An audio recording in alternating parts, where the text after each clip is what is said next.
Hello hi, welcome to my channel. నేను ప్రణతి. అందరి lifes చాలా ఇంపార్టెంట్ కదా.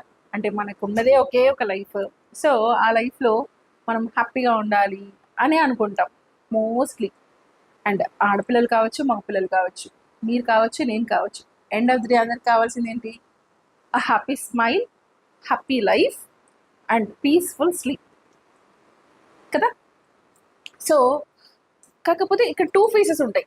అమ్మాయి అయినా అబ్బాయి అయినా బిఫోర్ మ్యారేజ్ లైఫ్ ఒకలా ఉంటుంది, ఆఫ్టర్ మ్యారేజ్ లైఫ్ ఒకలా ఉంటుంది.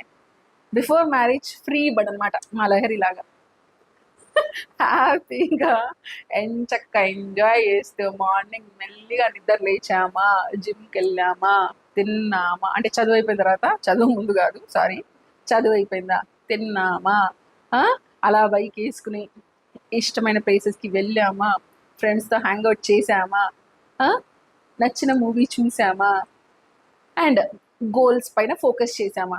This is the major priority కదా. ఏ అమ్మాయికైనా అబ్బాయికైనా ఇలాగే ఉంటుంది బిఫోర్ మ్యారేజ్. ఆఫ్టర్ మ్యారేజ్ ఎలా ఉంటుంది? మనతో పాటు మన పార్ట్నర్ యొక్క లైఫ్ని కూడా మనం బ్యాలెన్స్ చేసుకోవాలి కదా. వాళ్ళకి నచ్చినట్టుగా మనం కొన్ని విషయాల్లో చేంజ్ అవుతాం, మనకి నచ్చినట్టుగా వాళ్ళు కొన్ని విషయాల్లో చేంజ్ అవుతారు. ప్రతి ఒక్కరి లైఫ్లో ఇట్స్ అ కామన్ పాయింట్. కొందరి లైఫ్లో ఇట్స్ అ డిఫికల్ట్ పాయింట్. వాళ్ళని వాళ్ళు అడ్జస్ట్ చేసుకోలేరు, అది అమ్మాయి అయినా అబ్బాయి అయినా. అప్పుడు చాలా కాంప్లికేషన్స్, చాలా స్ట్రగుల్ ఫేస్ చేస్తూ ఎండప్ అవుతారు. సో జనరల్గా పార్ట్నర్స్లో ఉండాల్సిన ది ఫస్ట్ ప్రయారిటీ అండర్స్టాండింగ్ ఏంటో తెలుసా?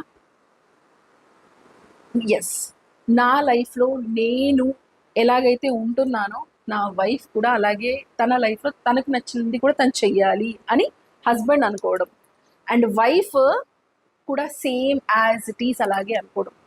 ఏంటి అంటే నా హస్బెండ్కి నచ్చింది కూడా తను చెయ్యాలి, మన ఇష్టాలని వాళ్ళపైన రుద్దేయకూడదు. నాకు ఒక పాయింట్ ఆఫ్ టైంలో అనిపించింది ఏంటి అంటే, మనము ఇంప్రెస్ చేయడానికి, ఇప్పుడు హస్బెండ్ని అంటే ఇంప్రెస్ చేయడానికో ప్రేమ పొందడానికో బాగా డెస్పరేట్ అయిపోయి నేను నా హస్బెండ్కి నచ్చింది ఇది చేసేస్తాను, అది చేసేస్తాను అని చెప్పేసి వైఫ్స్ అనుకుంటారు. హస్బెండ్స్ కూడా అలాగే ఇలా అలా చేస్తారు. ఎండ్ ఆఫ్ ది డే ఒక్క period of time 5 years 10 years తర్వాత అనిపిస్తుంది, ఎక్కడో చోట అనిపిస్తుంది. తర్వాత వాళ్ళకి నచ్చినవి చేస్తుంటే మనకి నచ్చినవన్నీ కంప్రెస్ అయిపోతూ ఉంటే డిసప్పాయింట్మెంట్ స్టార్ట్ అవుతుంది. అప్పుడు అనిపిస్తుంది ఏంటిది లైఫ్లో, నేను మొత్తం ఇన్ని ఇయర్స్ నేను కంప్లీట్లీ చేంజ్ అయిపోయాను, తనకు నచ్చింది చేస్తూ నాకు నచ్చింది నేను పక్కన పెట్టేశానే అన్న డిసప్పాయింట్మెంట్ ఖచ్చితంగా స్టార్ట్ అవుతుంది. అప్పుడు ఫేస్ చేసే ప్రాబ్లము మీ రిలేషన్షిప్కే ఫుల్ స్టాప్ పెడుతుంది. సో అలా అవ్వకుండా ఉండాలి అంటే ప్రతి చిన్న detail discuss with your partner అని ఎందుకంటారు? ప్రతి చిన్న పెద్ద విషయాన్ని డిస్కస్ చేసుకుని ఒకరితో ఒకరు కలిసిమెలిసి ఉండడం గురించే కదా. సో ఒక్కరి ఇష్టాన్ని ఇంకొకరు వాల్యూ ఇవ్వకుండా, ప్రయారిటైజ్ చేసుకోకుండా, ఇంపార్టెన్స్ ఇవ్వకుండా ఉంటే ఆ జర్నీ ఎక్కువ రోజులు ఉండదు.